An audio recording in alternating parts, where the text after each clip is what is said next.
ये असल बहुत दुख हो रहा है इस चीज़ का क्योंकि क्योंकि उससे इतना बहुत बढ़िया बहुत इस तरीके से करा उन्होंने बहुत बुरा करा उसके संग में।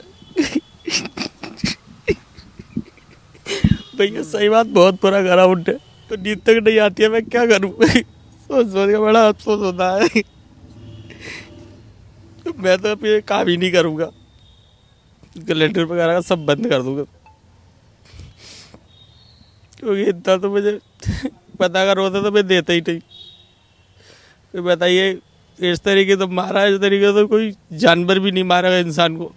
18 नवंबर की रात में रूबी ने अपने आशिक गौरव के साथ मिलकर पहले राहुल की हत्या 18 नवंबर की रात में की थी और उसके बाद 19 नवंबर को लाश को ठिकाने लगाने के लिए जब रूबी ने इस पूरे खौफनाक हत्याकांड की साजिश रची तो राहुल के टुकड़े टुकड़े करने के लिए और उसकी लाश को ठिकाने लगाने के लिए रूबी ने कई ऐसे सामान लाने की जिम्मेदारी गौरव को दी थी। और उसके बाद गौरव जब मार्केट में आया तो उसने राहुल की लाश को ठिकाने लगाने के लिए मार्केट से 2 बैग खरीदे और उसी के साथ ही उसके शव के टुकड़े करने के लिए एक ग्राइंडर मशीन भी ली थी।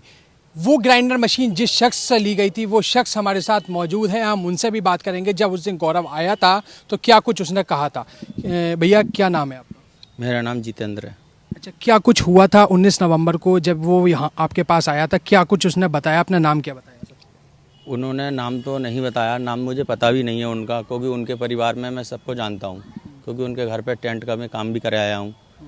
तो वो आए और कह रहे बोले कैलेंडर चाहिए। मैंने कि लो ले जाओ भैया। मैंने उन्हें कैलेंडर दे दिया और कैलेंडर ले जाने के बाद अभी तक उन्होंने वापसी भी ना दिया। शुरू में वो बोनी के टाइम पे 200 रुपये दे गए थे और वो तो प्लम्बरी का काम करते हैं, मुझे क्या पता क्या मतलब किस उद्देश्य से ले जा रहे हैं, क्या काम करेंगे। वो तो प्लम्बरी का काम तो वो है जैसे कि पाइप वगैरह काटते हैं, दीवार की दरारें वगैरह निकालते हैं, तो उसमें पाइप वगैरह फिट करके टंकी का पाइप वगैरह, टंकी का पानी के लिए। तो उस दिन जब वो गौरव वहाँ पर आया था तो आपसे उसने आती सबसे पहले क्या कहा? मुझे तो उन्होंने ये कहा था अभी बोले आधे घंटे में मैं कैलेंडर वापसी लेके आ रहा हूँ।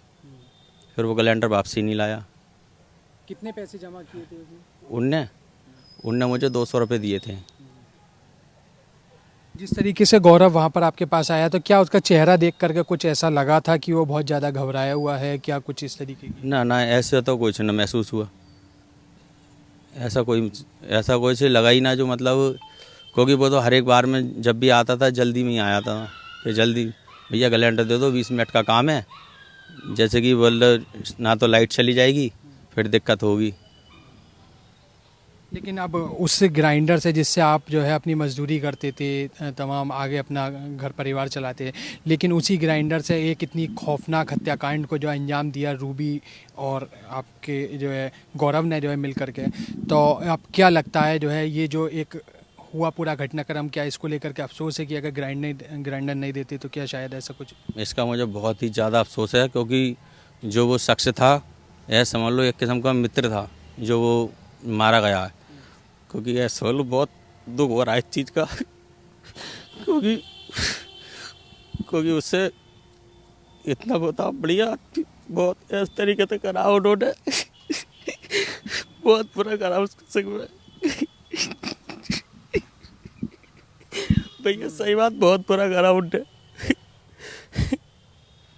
वास्तव में घटना बेहद ज़्यादा जो है सनसनी है, बहुत ज़्यादा खौफनाक घटना है जिसको सुनते हैं। और उसी की वजह है कि जो शख्स ने ग्राइंडर जिसको जो है दिया और उसी ग्राइंडर से जो है उसके ही मित्र की जो है ऐसी घटना को अंजाम दिया गया, जिसको सुनकर के वो भी जो है अभी जो है खुद अपने आंसू नहीं रोक पा रहे। तो क्या रात को नींद तक नहीं आती है, मैं क्या करूँ। सोच सोच के बड़ा अफसोस होता है। मैं तो अब ये काम ही नहीं करूँगा, कैलेंडर वगैरह का सब बंद कर दूंगा, क्योंकि इतना तो मुझे पता अगर होता तो मैं देता ही नहीं। तो बताइए, इस तरीके तो मारा है, इस तरीके तो कोई जानवर भी नहीं मारेगा इंसान को। मतलब अफसोस है कि अगर ये ग्राइंडर नहीं देते तो ये नहीं हो। जैसे हम लोग ढंग से जब मैं घर पे बैठता हूँ खाना खाने तो वो ही चीज़ ध्यान आती है कि बताइए इतना अच्छा इंसान था वो, मिस्त्री था, और अब कर आगे उन्होंने जूते चप्पल का काम चालू किया था। तो मैंने कि भैया राम राम, बोले राम राम। मैंने कि भैया अब मिस्त्री रे काम नहीं करोगे? बोले भैया मैं सीजन में तो ये करूँगा जूते चप्पल का, जूते का काम, और बोले उसके बाद में वो काम करूँगा। वो तो मुझे मिलते रहते थे, क्योंकि आते थे मेरे पास, दुआ सलाम होती थी मुझसे, टाइल की मशीन वगैरह लेके जाते थे, टाइल वगैरह लगाते थे ना। वो बहुत अच्छे आदमी थे, आप पूरे चुन्नी मोहल्ले में पता कर सकते हो। हाँ, बहुत बढ़िया आदमी था वो, बहुत दुख है उसका। लेकिन जिसने आपको जो है वो धोखे से जो है वो कुछ ही देर में वापस लौटाने की बात कहकर ग्राइंडर लिया, अब उसकी ये पूरी कहानी निकल करके जो है सामने आई, तो उसके लिए क्या कहेंगे? क्योंकि एक बहुत बड़ा हत्याकांड है ये, शव के पहले हत्या की और टुकड़े कर दिए। मैं तो भाई साहब यही कहूँगा, उसे ना जल्द से जल्द उसे फांसी की सजा ही हो, क्योंकि ऐसे दरिंदे, ऐसे समझ लो समाज में कोई भी इंसान अपनी बीवी पे भरोसा नहीं करेगा। किस तरीके से भरोसा कर लेगा बताइए? जिसके साथ में 7 फेरे लिए हों, किस तरीके से भरोसा करेगा? इस तरीके की घटना होंगी तो ये देखिए वो ऐसी घटनाएं ना हो। मैं ये चाहता हूँ आगे से ऐसी घटनाएं ना हो, इन्हें कड़ी से कड़ी ऐसी सज़ा होनी चाहिए जो समाज में एक मिसाल बने, जो आने वाली पीढ़ी जो इसको याद करके ऐसी कोई घटने का अंजाम ना दे। अगर तो ये देखिए वो जीतू मिस्त्री है जिनसे गौरव ने जो है 19 नवंबर की सुबह राहुल के शव के टुकड़े करने के लिए ग्राइंडर लिया था और कुछ ही देर में वापस लौटाने की बात कही थी। लेकिन शायद जीतू मिस्त्री को भी ये अंदाज़ा नहीं था कि शायद उसका ग्राइंडर इस तरीके से उसके ही दोस्त राहुल के ऐसे टुकड़े कर देगा, ऐसा खौफनाक हत्याकांड बना देगा, जिसको सुनकर शायद आपकी भी कहीं ना कहीं सांसें थम जाएंगी और लोग सोचने के लिए मजबूर हो जाएंगे। लेकिन फ़िलहाल इस पूरे खौफनाक हत्याकांड से कहीं ना कहीं ये जीतू मिस्त्री भी जो है पूरी तरह से जो है सदमे में है और उसकी आंखों में कहीं ना कहीं आंसू हैं राहुल की उस हत्याकांड को सोचकर, जिसको लेकर के उसको अब एक ग्राइंडर के पीछे एक बड़ा पछतावा भी है। विशाल दुबे अपने दुश्मनों के बीच में ऐसा रहता है जैसे 32 दांतों के बीच में जी, जो मिलेगा सबसे पर दबेगा किसी से नहीं।